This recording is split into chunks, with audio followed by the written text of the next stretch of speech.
can you tell me, what does the NHS mean to you? Everything. Why is that? It saved my life once, actually. I think it's excellent. It's the only one in the world, isn't it? I should say that, I wouldn't complain about anything, to be honest. I've had good results from the NHS. I haven't got any complaints at all. It's a service that's there. It's what it means to me. It's not something you think about day to day, is it? It's something, it's just there, you expect it to be there for you. You depend on it when you need it. Well, it's a good help for people like me, because I couldn't afford private surgery. And what I've had to do with them, they've always been outstanding. It's changed over the years, and to be honest, from a personal experience, I have personally felt a bit left down actually, because I don't actually work through World Health, and my experience haven't been very good actually. Well, I've always been very well treated by the NHS, both here and where I lived before in South London. I'm needing care at the moment, and I'm getting it whenever I need it, and I've been very satisfied with the whole thing. Free treatment for everybody. And that's a good thing. I think it is, yeah, definitely. The NHS means many different things to many different people. We're changing the name from Primary Care Trust to NHS East Sussex, Downs and Weald, and NHS Hastings and Rother, because we feel people will be able to understand much better the breadth of our responsibility. We're responsible for the vast majority of what goes on in the NHS in our patches, and we want to be held accountable for that.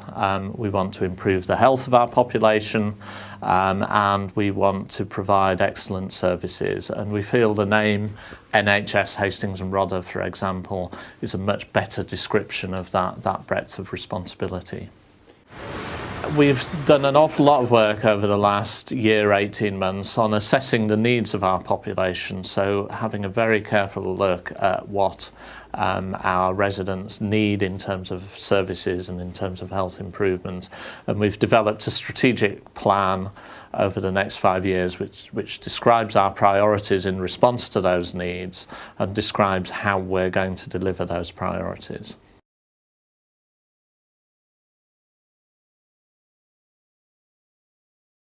To reduce health inequalities and improve life expectancy.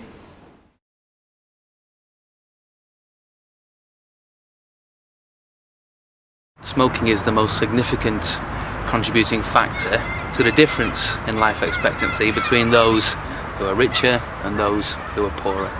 So obviously, if you can get out there and try to help the poorer people, who are the people who tend to smoke more and more cigarettes, to stop smoking, then we can have a significant impact on the health of those people, and obviously a significant impact on health inequalities.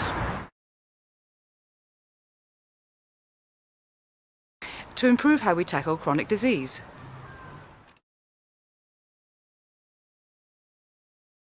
There's lots of exciting things happening in terms of improving chronic disease across East Sussex.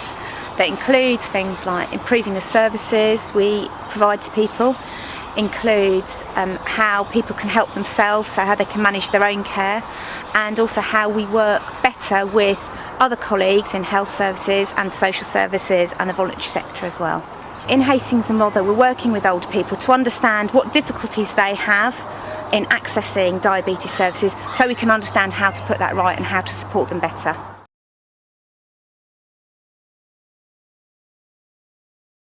To improve health by focusing on the choosing health priorities.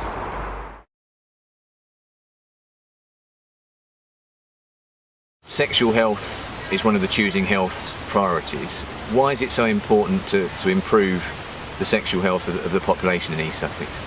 Well, because there is an increase in sexually transmitted infections across the county, and also an increase in teenage pregnancy, and we've got to address both of those properly. But chlamydia is the fastest growing of these sexually transmitted infections, and unfortunately 70% of women and 40% of men will have no symptoms. Now, if they don't have any symptoms, they don't go along to get checked out. Now, if they don't go along and get checked out, there is a risk that it can lead to ectopic pregnancies and even infertility if left unchecked, which is what we're trying to do. We've launched this tremendous program, this chlamydia screening program, which we are hoping to address the whole situation.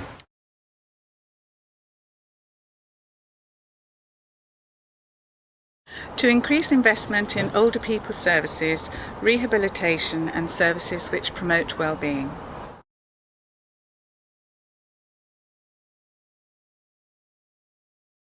Okay then, Michelle, can you tell me about the falls prevention services available in East Sussex at the moment?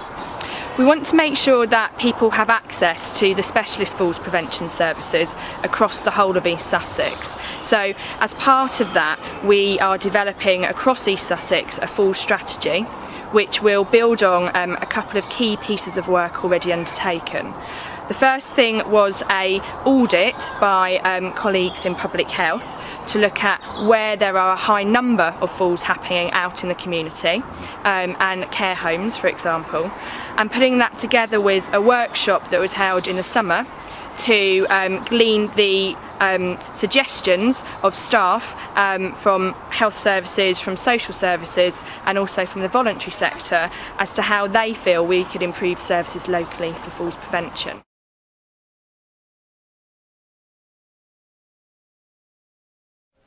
To improve mental health and well-being.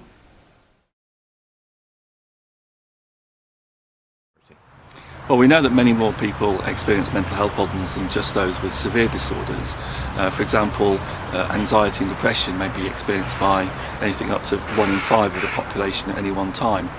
These people may be, will be in jobs, they'll have families, they may never have experienced any kind of mental health problem before, but they may have experienced a stressful life event which is starting to threaten their independence, and they may be, for example, being signed off work by their GPs. So we want to provide more access and more help for these people and to give more options to GPs to give them the help and support that they need.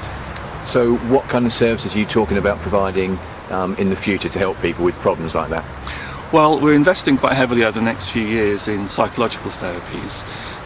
We want to provide those therapies in GP practices and in a range of wellbeing centres that are being commissioned as part of new day services.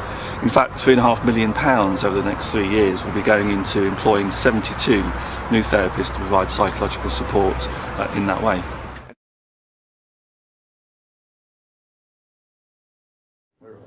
That was a lot to take in.